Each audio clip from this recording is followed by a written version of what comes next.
সবকিছু শুরুটা হয়েছিল নিরীহ স্বপ্ন নিয়ে। মানুষের কাজ ও কষ্টকে লাঘব করার উদ্দেশ্যেই শুরু হয় প্রযুক্তির বিকাশ ও ব্যবহার। সিদ্ধান্ত নেওয়া এবং চিন্তা করার দায়িত্ব নিজেদের কাছে রেখে যন্ত্রকে দিয়ে কাজ করানোটাই ছিল প্রাথমিক উদ্দেশ্য। কিন্তু চিন্তা করার যে বিশেষ বৈশিষ্ট্য মানুষের শ্রেষ্ঠত্বকে প্রতিনিধিত্ব করে, সেই চিন্তা শক্তিতেও এখন যন্ত্র মানুষকে ছাড়িয়ে যাচ্ছে। তবে প্রশ্ন হলো, যে প্রযুক্তি আমাদের চেয়ে বেশি চিন্তা করতে শিখছে, সে কি আমাদের নিয়ন্ত্রণে থাকবে, নাকি আমাদেরই অস্তিত্বকে হুমকি ভেবে তা মুছে ফেলার পথে হাঁটবে?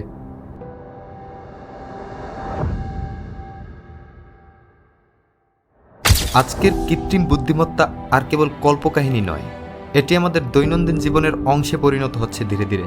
হাসপাতালে এআই রোগ নির্ণয় করছে, স্বয়ংক্রিয় গাড়ি রাস্তায় চলছে, এমনকি আমাদের ফোন কথা শুনে উত্তর দিচ্ছে। এটি শিখতে পারে, বিশ্লেষণ করতে পারে এবং মানুষের চেয়ে দ্রুত সিদ্ধান্তও নিতে পারে।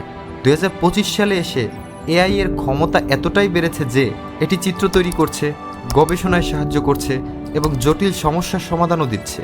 কিন্তু এখনও পর্যন্ত এএনআই বা আর্টিফিশিয়াল ন্যারো ইন্টেলিজেন্স স্টেজে আছে। বিজ্ঞান গল্পে আরও দুটি স্টেজের ধারণা আছে, সেগুলো হচ্ছে এজিআই বা আর্টিফিশিয়াল জেনারেল ইন্টেলিজেন্স এবং এএসআই বা আর্টিফিশিয়াল সুপার ইন্টেলিজেন্স।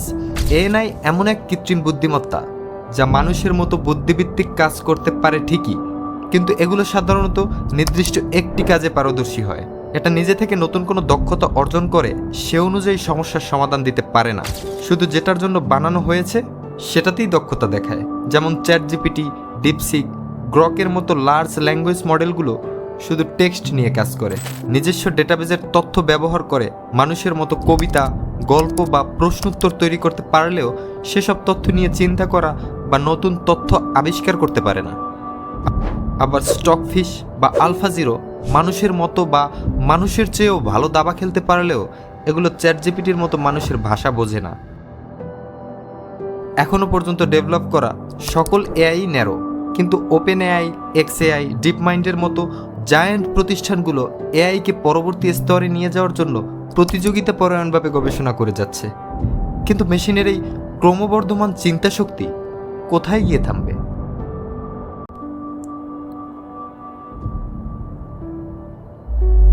যদিও এজিআই এখনও পর্যন্ত বৈজ্ঞানিক কল্পকাহিনী, তবে এটার বাস্তব উপলব্ধি বেশ কিছুটা সময়ের অপেক্ষা মাত্র। এজিআই এমন এক এআই যেটা মানুষের মতো সব ধরনের চিন্তাভাবনা করাও শেখার ক্ষমতা রাখবে। মানব শিশু যেমন শেখে, এআই চরিত্র তেমন করে নিজে থেকে নানা বিষয় শিখতে পারবে এবং তার দক্ষতা কোনো নির্দিষ্ট বিষয়ে সীমাবদ্ধ থাকাটা বাধ্যতামূলক হবে না। তথ্যকে প্রক্রিয়া করে মানুষের মতো নতুন নতুন আবিষ্কার ও সমস্যা সমাধান করতে পারবে। সে চাইলে ভাষাও শিখতে পারবে, দাবাও শিখতে পারবে। মোট কথা, বুদ্ধিভিত্তিক যে কোনো কাজ সে শিখতে ও করতে পারবে এবং তার শেখার প্রচেষ্টাও অবশ্যই মানুষের চেয়ে বহুগুণ দ্রুততরই হবে। সায়েন্স ফিকশন গল্প ও সিনেমায় এজিআইকে বিভিন্নভাবে তুলে ধরা হয়েছে। মার্ভেলের অ্যাভেঞ্জার্স ফ্রাঞ্চাইজে টনি স্টার্কের এআই অ্যাসিস্ট্যান্ট জার্ভিস শুধু একটা নির্দিষ্ট কাজের জন্য নয়, বরং অনেক কিছু করতে পারে, প্রয়োজনে নতুন কিছু শিখতেও পারে। এটা আয়রন ম্যানের স্যুট নিয়ন্ত্রণ করে, টনির বাড়ি ম্যানেজ করে, ডেটা বিশ্লেষণ করে, এমনকি তার সাথে বুদ্ধিমান কথোপকথনও চালায়। শুধু তাই না, এটা টনির পছন্দ অপছন্দ, অভ্যাস আর প্রয়োজনকে মানব চরিত্রের মতোই বুঝতে পারে।